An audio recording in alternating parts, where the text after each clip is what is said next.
thing that I try to on Ramadan is to finish the whole Quran. I want this Ramadan to be a time where I feel like I've given it my all.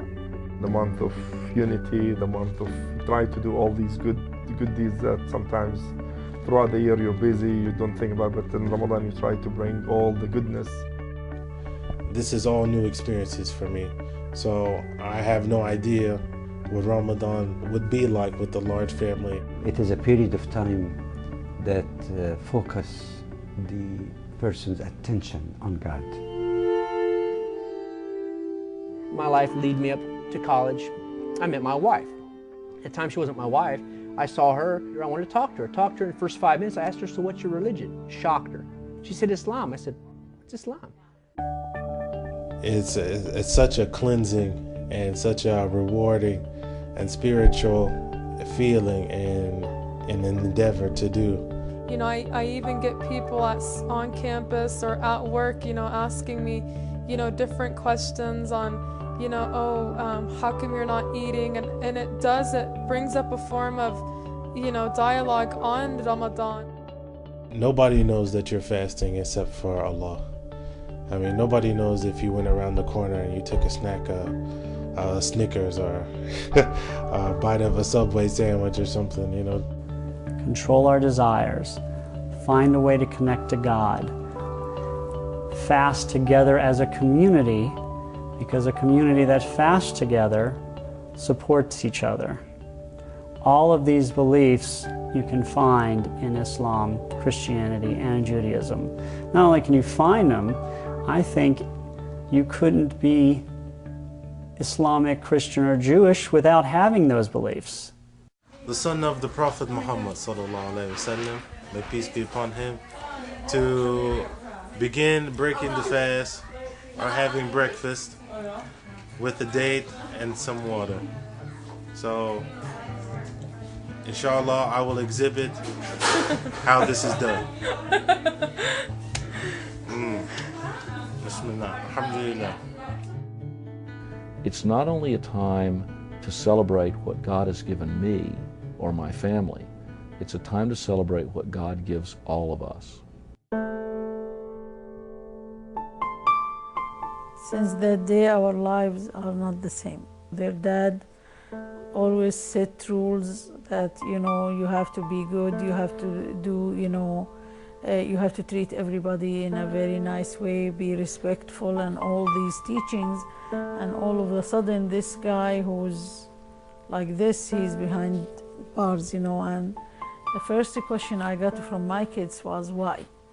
What did Baba do? You know, we know that he never did anything wrong. Allahu Akbar, Allahu Akbar. Allahu Akbar, Allahu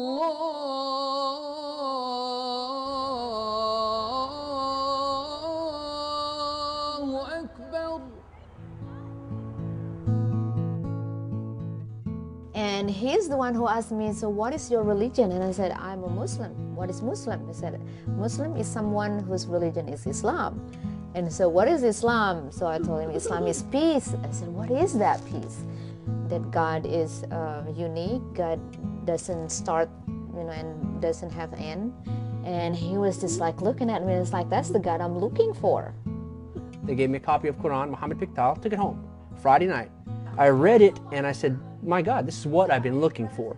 And I read the whole Quran in one weekend, 3 days, didn't sleep. I drank 10 pots of coffee, and I said, SubhanAllah, I'm a Muslim. God asked the Muslim community to fast during the month of Ramadan, from sunrise to sunset. And so this was a way in which Muslims could submit their body and their bodily desires to God. If one observes what God ordains, there are, to use the language of labor, fringe benefits also, or contingency benefits. Fasting has been recommended throughout the ages. Muslims have it, Jews have it, Christians have it, Hindus have it. Almost every religion recommends fasting. Even in the American Indian tradition, they have fasting. The benefits are quite a few. I think if we look at it carefully, The benefits definitely outweigh the risks that we take when you fast.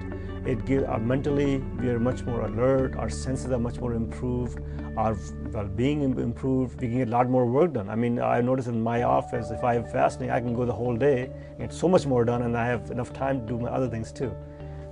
It's amazing to me that Muslims can go a whole month without eating during the day. I remember watching one of my favorite basketball players, Hakeem Olajuwon, going through Ramadan as a player in the NBA. That's amazing.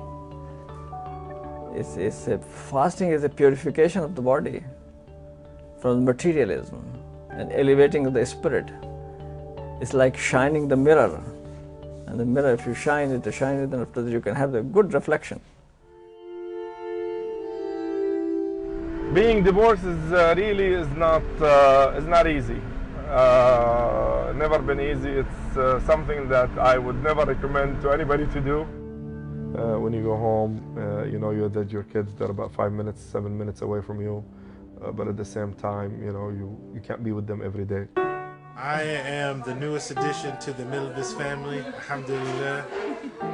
The first ever of my breed.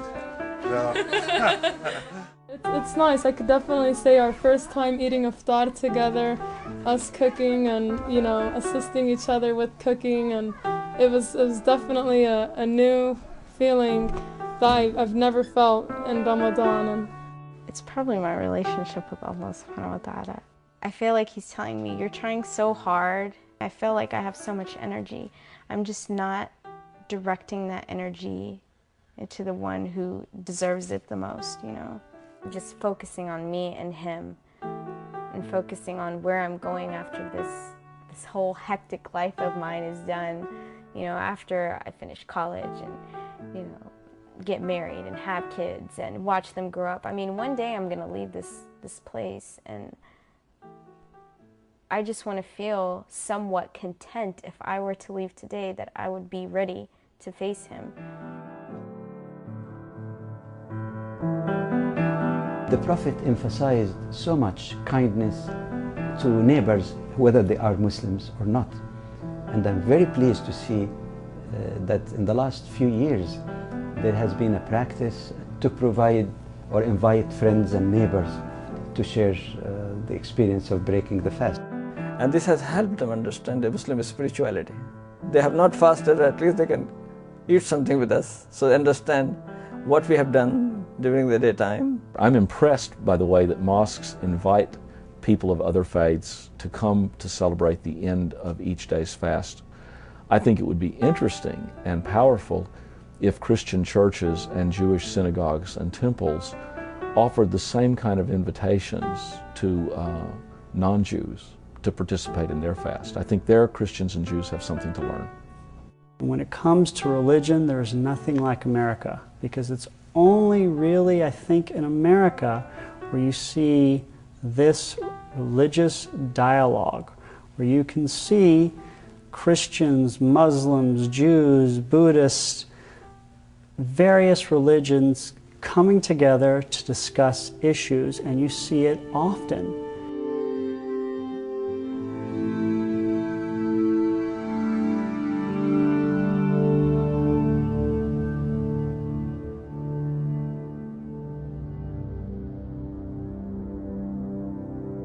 Some of the lessons to be learned from the month of Ramadan is that the month of fasting is training to be at peace with the Creator, at peace with oneself, and to be at peace also with all the creation of God, whether humans, animals, vegetation, or even the inanimate objects even in this universe. In fact, this is the definition of Islam, and Ramadan is a training to be a true Muslim.